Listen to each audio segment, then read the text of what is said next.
Boa tarde a todos. Vamos começar agora o último dia do nosso evento da Semana do Azerbaijão, celebrando o Dia da Vitória.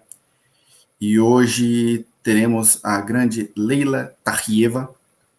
Vamos falar com ela sobre Eurovision, política, cultura no pós-guerra. Então, eu vou aqui convidar a entrar. Please introduce yourself, Mrs. Tahieva. I pronounce right? Yes, Tahieva. So, hello everyone. Thank you, Joao, for inviting me today. I hope that it's going to be a very interesting discussion. I'm Leila Tahieva. I am a recent graduate of ADA University in Baku. It stands for Diplomatic Academy. But besides, being interested in politics, I am also a composer, singer, and a social media influencer.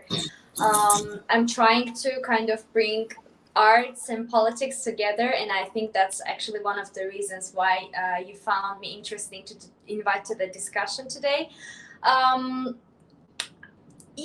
think we're gonna learn more in the following minutes.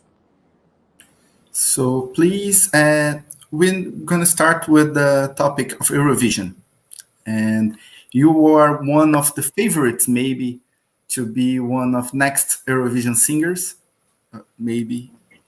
And how your experience with the other singers of Eurovision competitors, and what do you know about them, and especially if you were young, but you were living in the era of Eurovision in Azerbaijan in 2011 winning, and how it changed the lives of Azerbaijani people?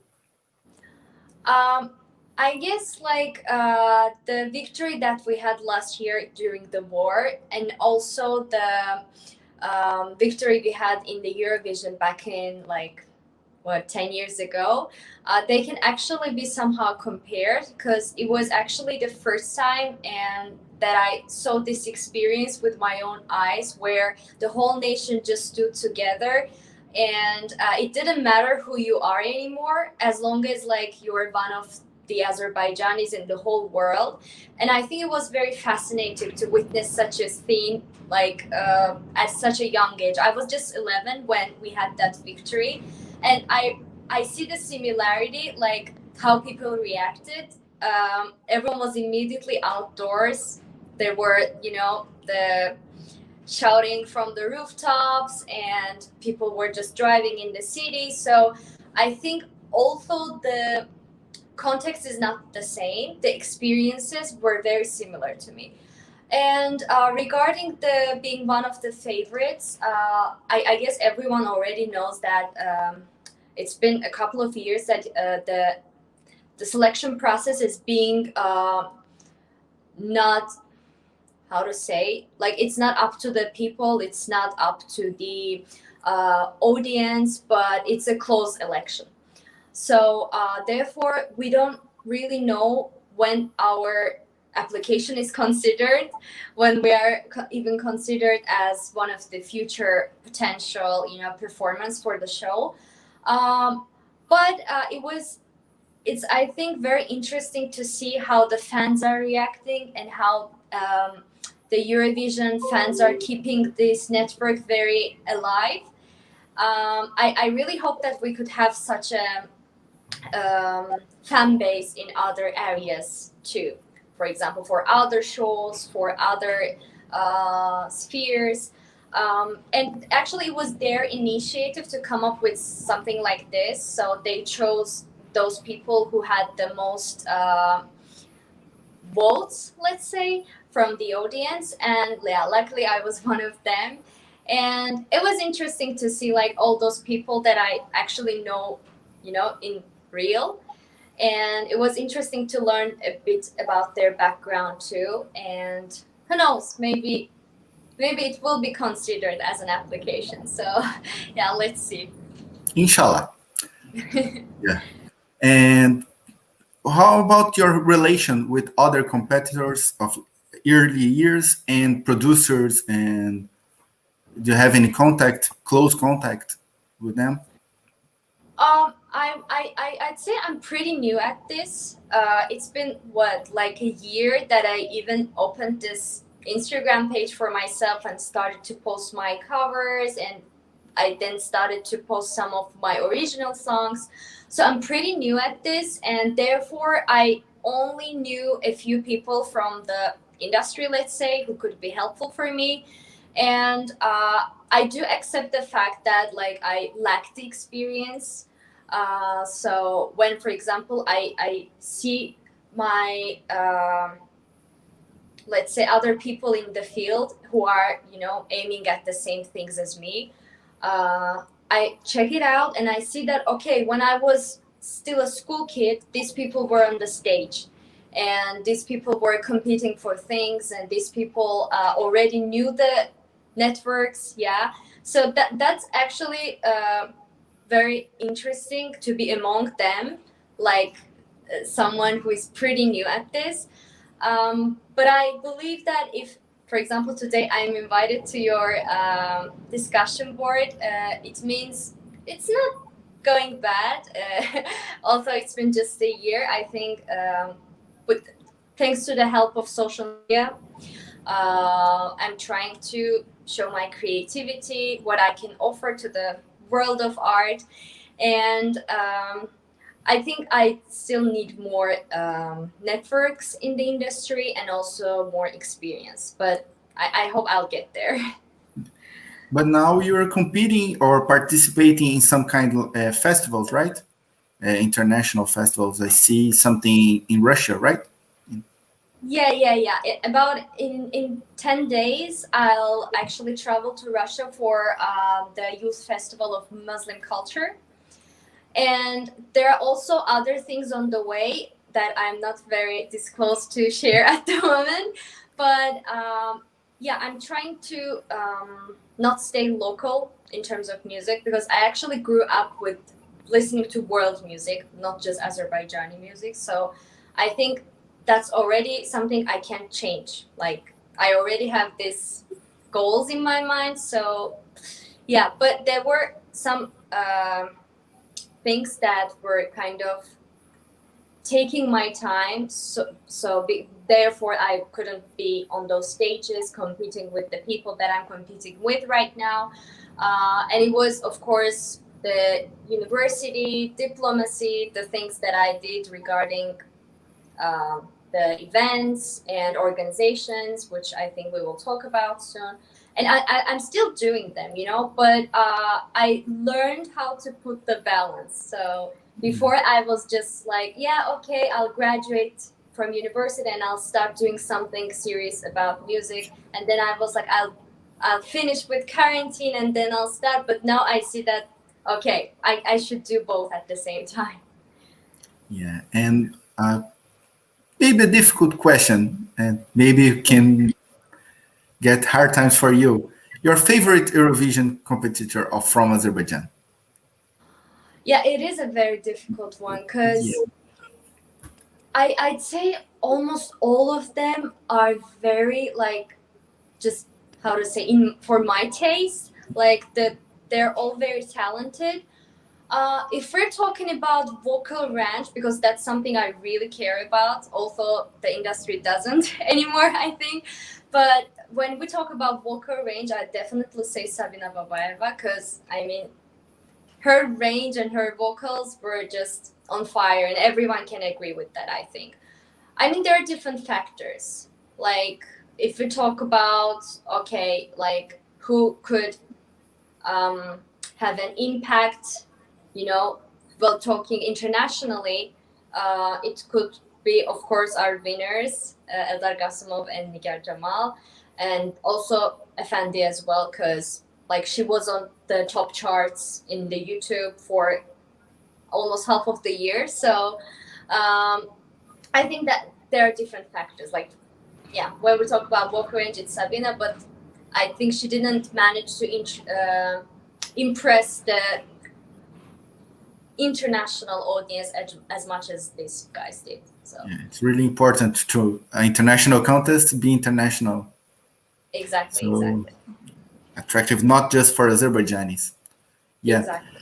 So we have a joke in Brazil about international relations students.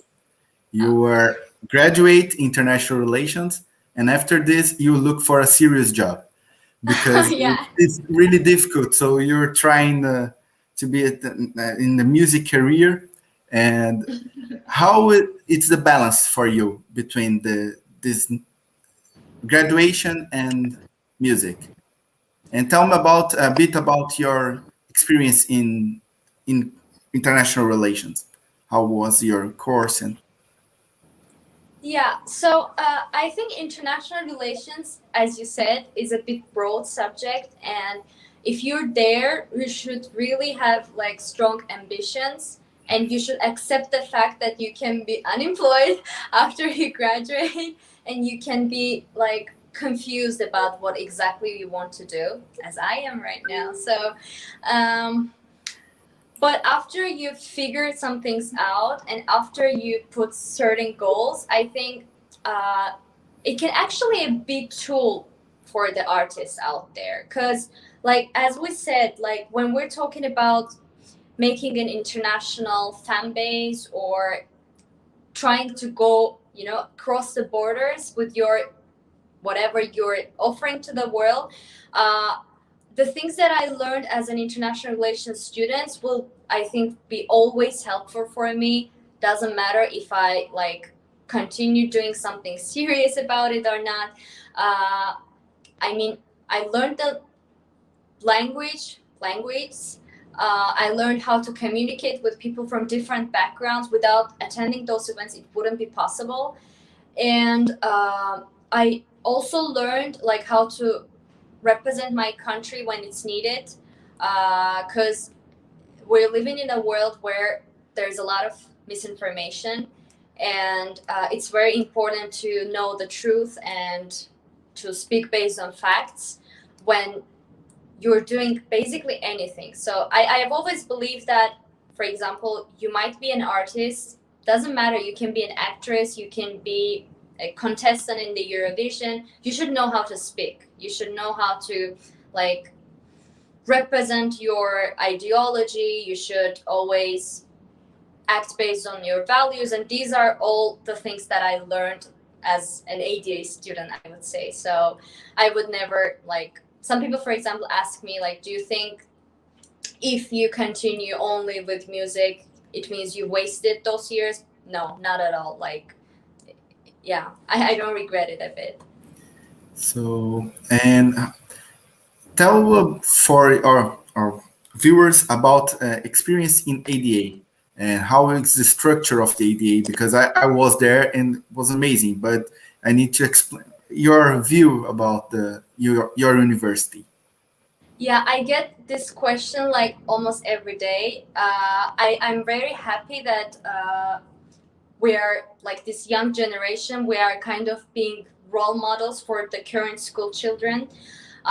Everyone's very interested about studying at places such as ADA, because here the education was based on an American system, I would say. So it means that if you, for example, want to go further with your education abroad, you wouldn't have difficulties regarding adjusting to the system. So that's one of the, I think, best parts about ADA.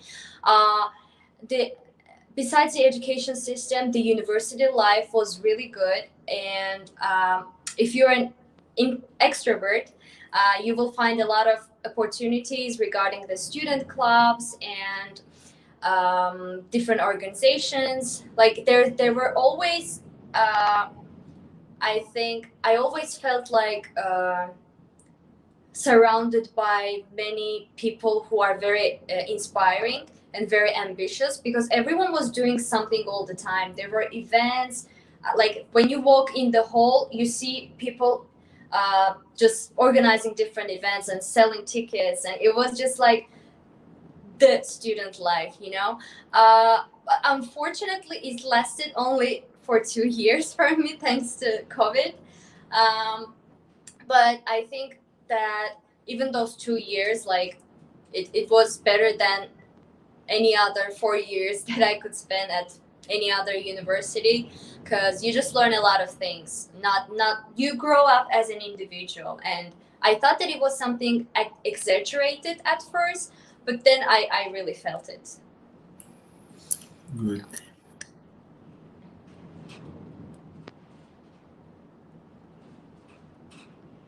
Oh no.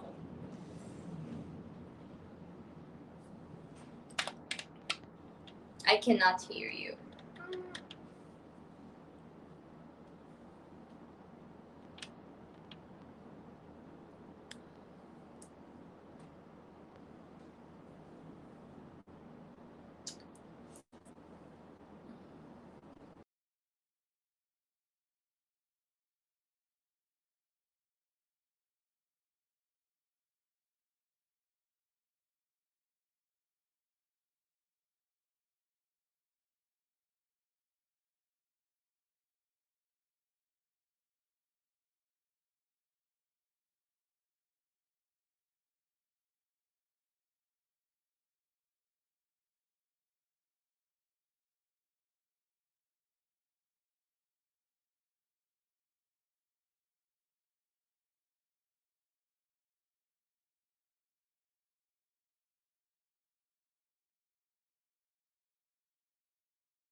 Tivemos um grande problema técnico agora.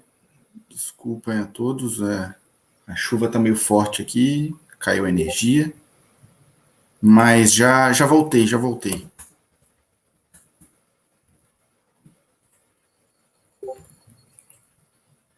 Um minutinho, vou chamar novamente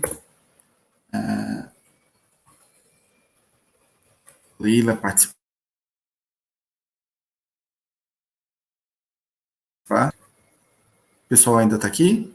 O pessoal está ainda assistindo? Quem puder, já comenta aí no nosso chat aí.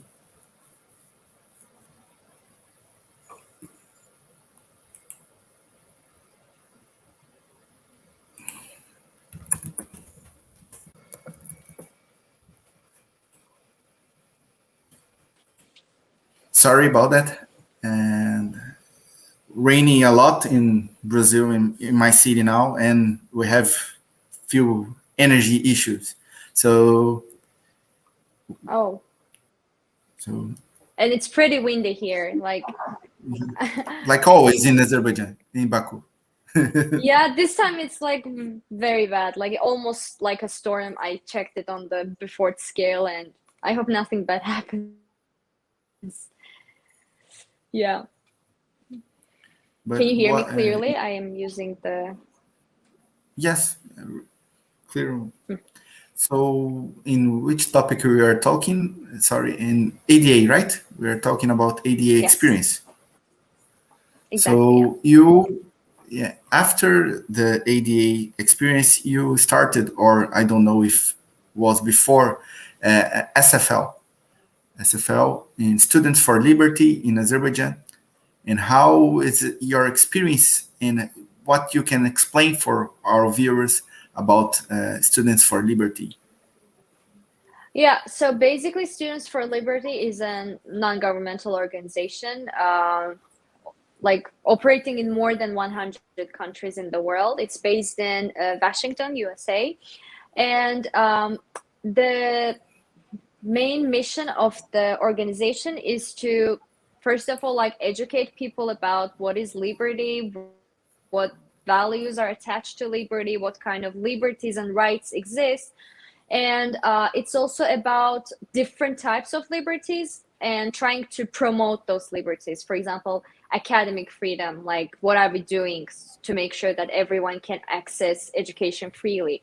And what are we doing in terms of making sure that everyone in the market are granted with equal opportunities?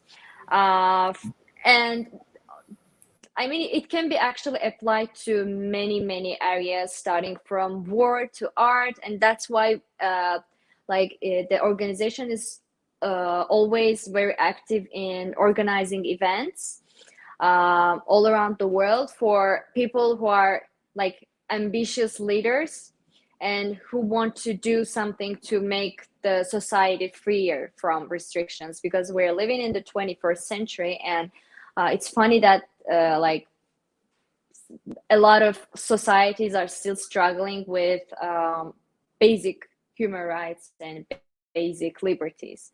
And I felt the need like to join to this organization because we ourselves have a lot of problems in the country regarding the freedoms of the woman, for example. And therefore, like, I actually joined an event in Tbilisi. Can you hear me? For the wind. Yeah. It was actually related to technology and how if whether the technology is making us freer or more restricted. And then I got the offer from the Georgian organization, from the Georgian team, to open the Azerbaijani section because it didn't exist before. So this is actually something I did after graduation in summer. And last month we organized our first event at ADA University. And yeah, we're going to like organize more activities for people interested in the topics about liberty. And the only issue we have right now is regarding the COVID restrictions, and like, you know, it's always up and down. So And as you mentioned about COVID, how was your experiences graduating in COVID era? luckily at the last time, like, we were finally allowed to attend the on-campus event for our commencement ceremony. But we had like very little hopes for that because unfortunately the class who graduated a year before us, they couldn't have any live event whatsoever. Like they couldn't celebrate. But thankfully, like the graduation part was good. But what we all felt was the sadness from the fact that we couldn't attend our beautiful campus for almost 2 years. And as I said, like ADA is not only about education, because we were getting that anyways, and there were no how to say, it was going maybe even in a more difficult way because we had some adjustment problems regarding like psychologically understanding that this computer is your teacher and you should be serious with it. Yeah, many of our students have this issue too. Process for us. But the exams, we were giving them like through cameras and everything was okay. But then we didn't have anything to do in the student life. And before that, actually, I was the president of ESNA'da Baku. I really enjoyed my 1-year term being an ESNer, but then I had to stop my activities when the quarantine started because there were no international students coming to ADA anymore during that 1 year. So I didn't see the need to continue and just fool everyone that I'm still there. Yeah, that was pretty depressing for the people who had a very, engaging student life. But then I think for people who prefer to just, go to university for studying, I think maybe that was even better for them because like they didn't have to wake up every day and we had more rest, but I didn't want to rest. So yeah. I was one of the last researchers before COVID to get in Azerbaijan. I was in May 2019. So one of last periods of the May to July to researching in ADA. So it's a great experience, magnificent university and all technology, all really, really good university to be there. So now I have one question about your future. What you can say about your project without so many spoilers?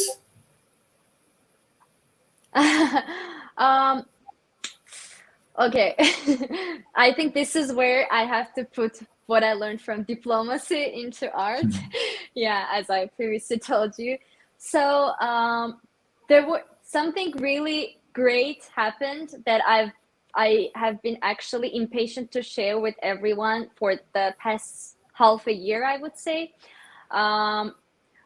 After years of like inactivity, finally like this project was like alive again, and it was like my childhood.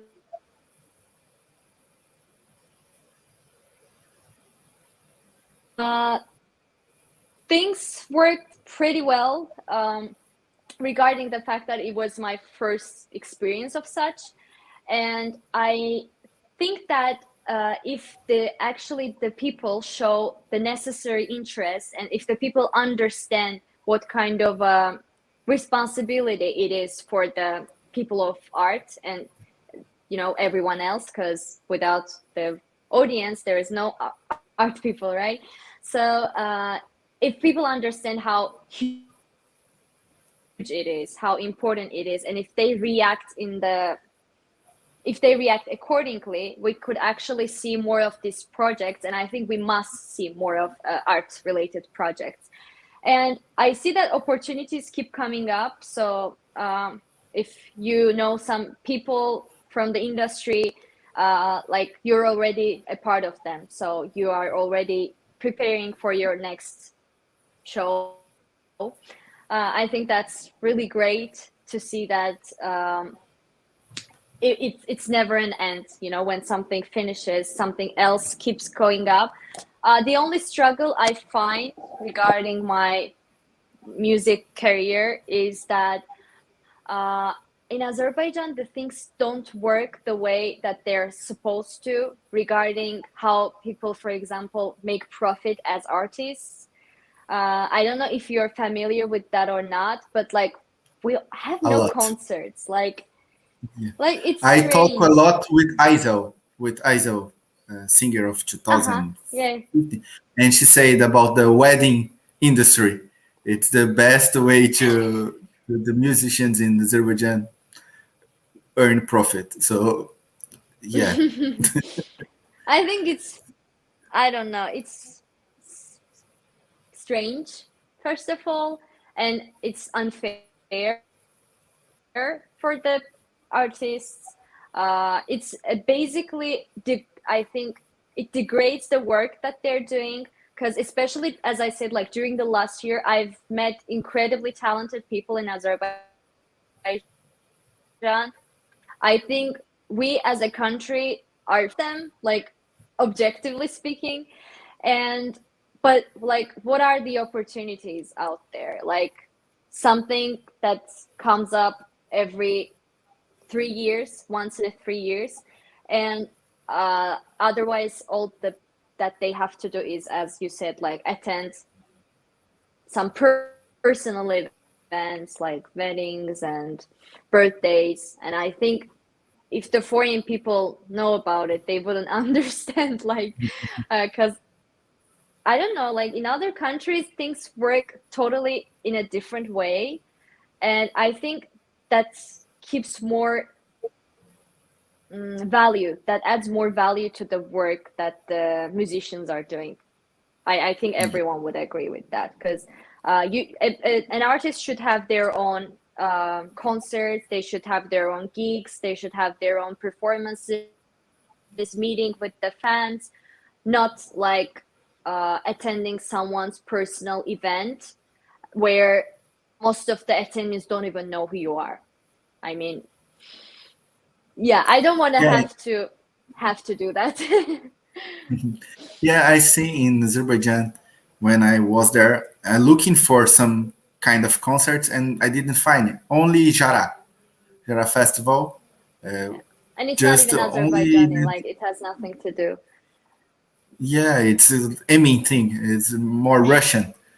So, Yeah. but some Azerbaijani singers participating, like Aizel, Nigar Jamal, and Samra. But just this event in 2 months of, and one bossa nova session, Brazilian music with Diana Hajieva. So, Uh-huh. what do you know about Brazil? Now it's a difficult question. What? When I think of Brazil, of course of course Rio de Janeiro comes to my mind. It's very cliche maybe, but that's the first thing that pops in my head. And then I've seen the pictures, and also my dad was there for a business trip, and he told me a lot about his experiences that like on one part of the city you can see everyone living very happily and very prosperously, and then on the other side it's like a totally other world where people like struggle from poverty. And yeah, that was actually something that made me a bit question the things in life. So it's actually one of the places on my wish list, if you know a bit about what I do. So I am actually always trying to find some opportunities to visit new countries, new cities, and I have this bucket list that I have to fill, but it's too far. And especially in the times of COVID, like I don't think in this year, next year, like I could travel there because I mean, even we can't travel to Europe anymore, like because of COVID. So yeah, but Yeah, I really and the want tickets are really expensive. to visit To Brazil. I was in Azerbaijan three Yeah, times, and the tickets are really expensive. exactly. So, and what changed in your life? Yeah. Oh, it must be difficult for you. No, it's because I Yeah, was yeah. Go on. sponsored by sometimes and the event like this. It's Oh, not. okay. Didn't spend for this all of these tickets. So, and tell me about the experience and how changed your life in the last year about the winning the war. What changed in the daily life of Azerbaijani people? Yeah, so remember everything in detail, and I think it's something that we as a nation can never forget about. I was so inspired that I wrote two songs like in the midst of the war, and everyone was just so involved. It doesn't matter like if they're online, if they're working like through the internet. Everyone was just trying to do something for the country, for winning the war at both fronts, like on the virtual front and also on the actual front line. um, what changed is that I think we bonded more as a nation. We are feeling more proud of our identity.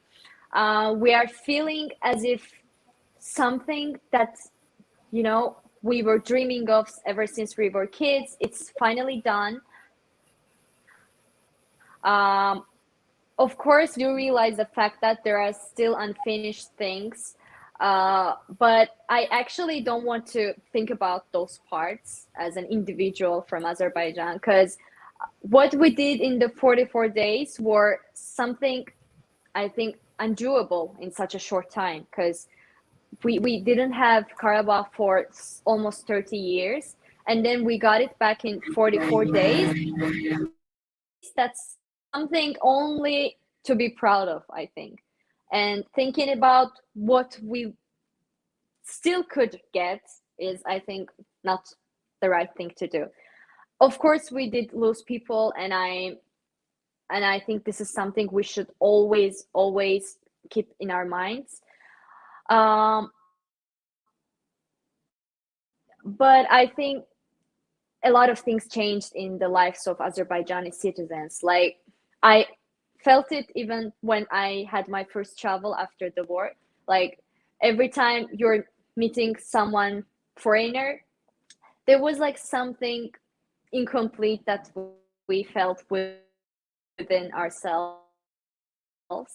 But now we are like pride and say that, we are not beholding those lands that belong to us anymore. And I really like, it was really amazing to see how everyone was trying to do something, and everyone was trying to, learn more about what's going on. Some people didn't know in 30 years, but they had to learn everything in the 44 days. So I think that was a great lesson and great history that we saw with our own eyes. But I don't want it to happen again, like, because losing so many young people, I mean, I think no one should want war, but then sometimes you just have to get involved and, respond to the aggressors. Yeah. So the last question of mine, and I will open for the questions of all these too. So, do you sing music about in the time of the conflict? You sing a song about the conflict. I think San Karabakh, right? Sangara Bahsan. Yes, like you So are tell me a Garabah. bit about how the experience of singing in these times of war, singing a song about the pride of Karabakh region, the Karabakh Azerbaijan did. Yeah, like when that song, it was like the middle of the night. We actually managed to liberate Ksogovshan only after a few days of the war. Um, it was an unbelievable experience. I felt so many things at the same time. It was the pride, but it was the fear, it was the sadness. So like everything together, but like mostly I was angry too.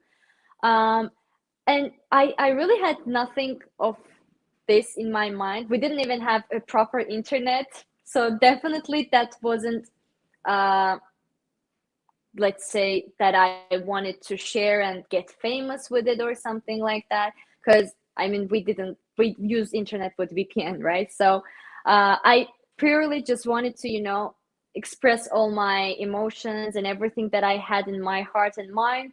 And yeah, there was this song that I composed with both the lyrics and the music with my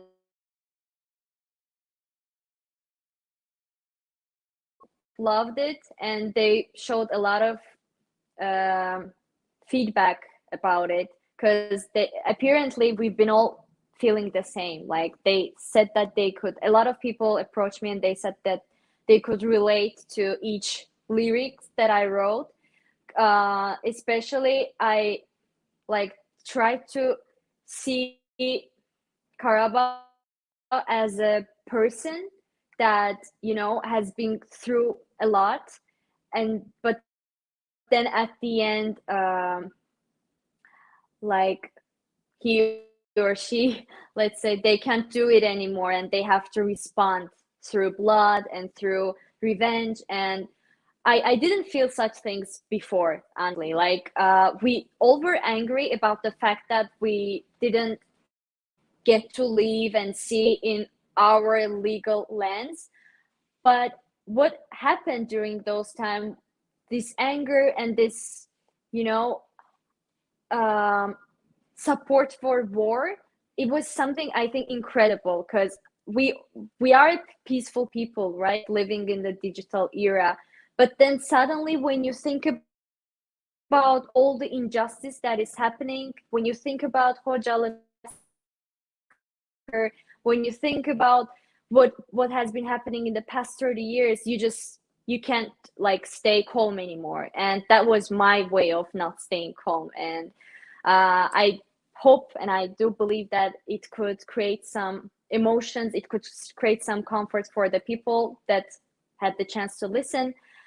And yeah, that was like my way of approaching the issue as a musician. And I appreciate everyone who did the same, because like in the like a few days ago we had the Zafer Bayramı, right? And then everyone just got together to show what they created during those times based on their emotions and based on their feelings. I think it was pretty amazing to see. And thanks to all the people who sacrificed their lives to give these feelings to us. Yeah, really important to Yeah. remember the fallen. So it's one question of the audience. It's from Pedro Bordalo. Was Eurovision really effective and brought benefits to the population and the state after Azerbaijan won? You know,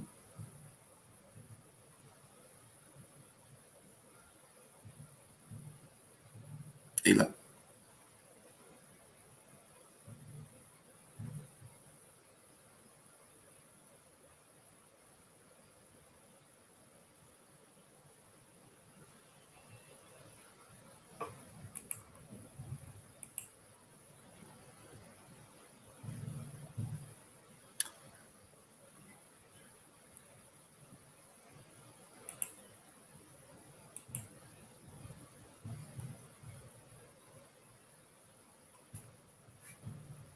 Acho que tivemos alguns problemas. Deixa eu ver aqui.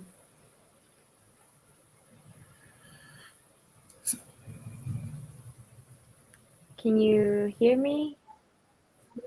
Now I think yes, but it's still freezing.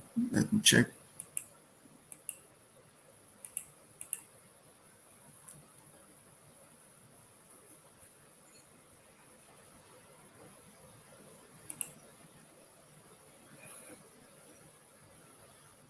Right there. Can you hear me?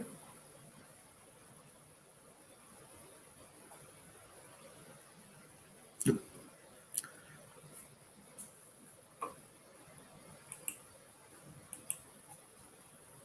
Mais um momentinho. Tá voltando. Vamos ver. Is Good. it better now? Yeah, I think. Okay. Did you listen the question or can you? I need to repeat. Yeah, let me remind it.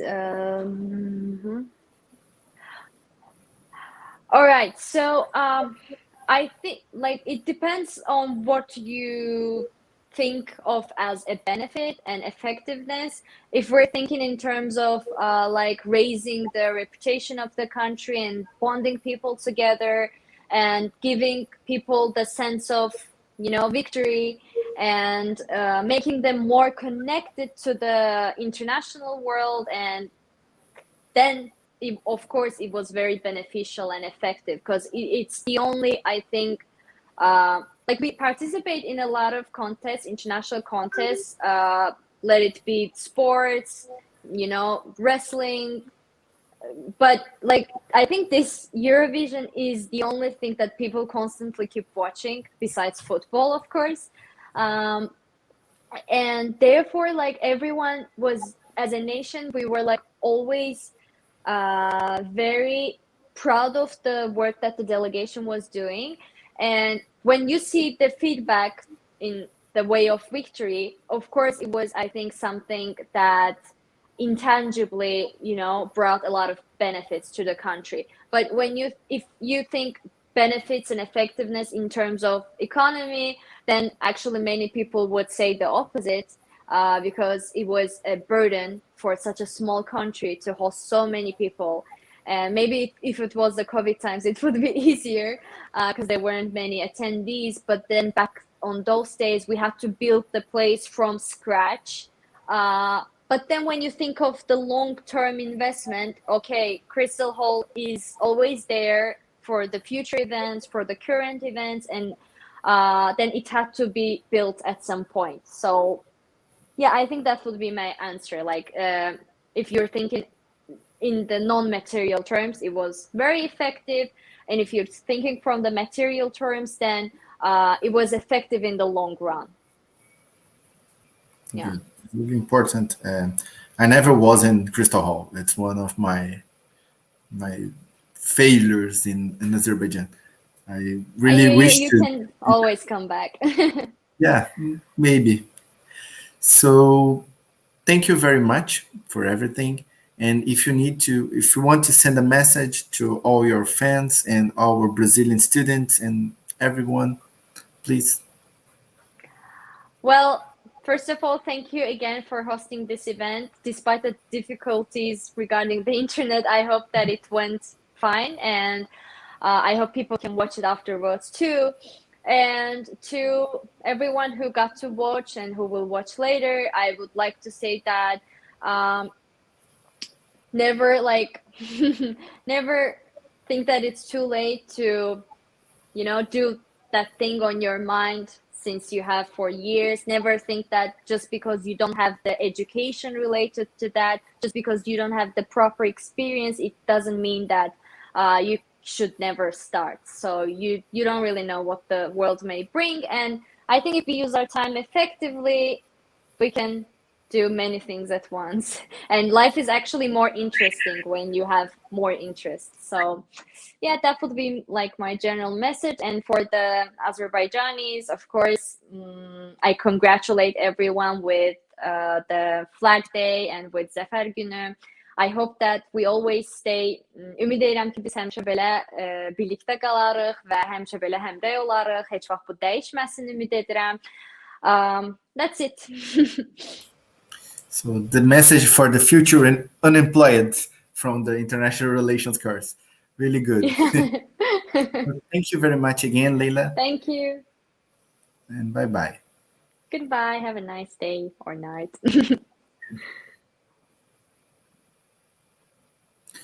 Então, pessoal, essa foi a Leila Tarrieva.